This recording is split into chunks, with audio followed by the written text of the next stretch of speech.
एकादशोऽध्यायः।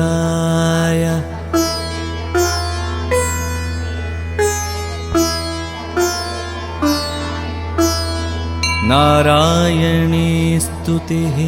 ऋषिरुवाच देव्याहते तत्र महासुरेन्द्रे सेन्द्राः सुरावह्नि पुरोगमास्तां कात्यायनीं तुष्टुरिष्टलाभाद्विकाशिवक्त्राब्जविकासिताशाः।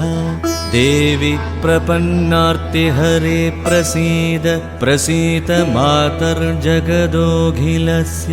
प्रसीद विश्वेश्वरि पाहि विश्वं त्वमीश्वरी देवि चराचरस्य। आधारभूता जगतस्त्वमेका महीस्वरूपेण यतस्थितासि। अपां स्वरूपस्थितया त्वयैददाप्यायते कृत्स्नमलङ्घ्य वीर्ये। त्वं वैष्णवी शक्तिरनन्दवीर्या विश्वस्य बीजं परमासि माया। सम्मोहितं देवि समस्तमेतत् त्वं वै प्रसन्ना भुवि मुक्तिहेतुः। विद्याः समस्तास्तव देवि भेदाः।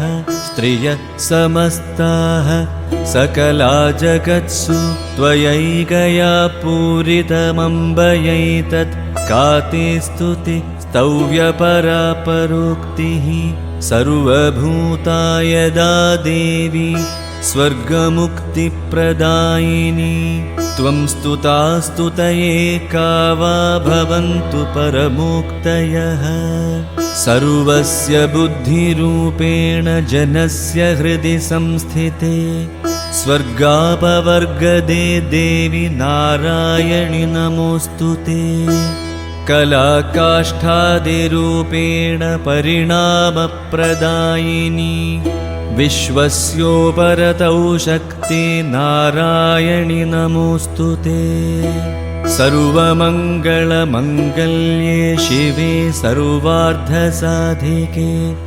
शरण्ये त्र्यम्बके गौरि नारायणि नमोऽस्तुते। सृष्टिस्थितिविनाशानां शक्तिभूते सनातनि। गुणाश्रये गुणमये नारायणि नमोऽस्तुते। शरणागतदीनार्तपरित्राणपरायणे। सर्वस्यार्तिहरे देवि नारायणि नमोऽस्तुते। हंसयुक्तविमानस्थे ब्रह्माणि रूपधारिणि। कौशाम्भक्षरिके देवि नारायणि नमोऽस्तुते। त्रिशूलचन्द्राहिधरे महावृषभवाहिनी। माहेश्वरी स्वरूपेण नारायणि नमोऽस्तुते। मयूरकुक्कुटयुते महाशक्तिधरे नखे। कौमारी रूपसंस्थाने नारायणि नमोऽस्तुते। शङ्खचक्रगदाशार्ङ्गगृहीतपरमायुधे। प्रसीद वैष्णवी रूपे नारायणि नमोऽस्तुते। गृहीतोग्रमहाचक्रे दंष्ट्रोद्धृतवसुन्धरे। वराहरूपिणि शिवे नारायणि नमोऽस्तुते। नृसिंहरूपेणोग्रेण हन्तुं दैत्यान् कृतोद्यमे। त्रैलोक्यत्राणसहिते नारायणि नमोऽस्तुते। किरीटिनि महावज्रे सहस्रनयनोज्ज्वले।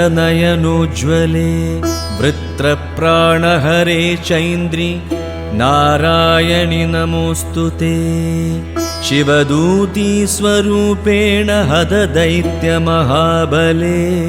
घोररूपे महारावे नारायणि नमोऽस्तुते। दंष्ट्राकराळवदने शिरोमाला विभूषणे। चामुण्डे मुण्डमदने नारायणि नमोऽस्तु ते। लक्ष्मी लज्जे महाविद्ये श्रद्धे पुष्टि स्वधे ध्रुवे महारात्रि महामाये नारायणि नमोऽस्तु ते।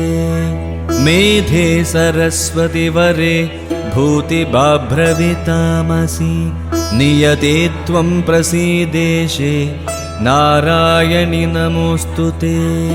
सर्वतः पाणिचरणे सर्वतोक्षिशिरोमुखे सर्वतः श्रवणघ्राणे नारायणि नमोऽस्तु ते। सर्वस्वरूपे सर्वेशे सर्वशक्तिसमन्विते भयेभ्यस्त्राहि नो देवि दुर्गे देवि नमोऽस्तु ते। एतत्ते वदनं सौम्यं लोचनत्रयभूषितं पातु नः सर्वभूतेभ्यः कात्यायनि नमोऽस्तु ते। ज्वालाकराळमत्युग्रमशेषासुरसूदनं त्रिशूलं पातु नो भीतेर्भद्रकाली नमोऽस्तु ते। हिनस्ति दैत्यतेजांसि स्वनेनापूर्य या जगत् सा गण्डा पातु नो देवि पापेभ्यो न सुतानि वा। असुरासृग्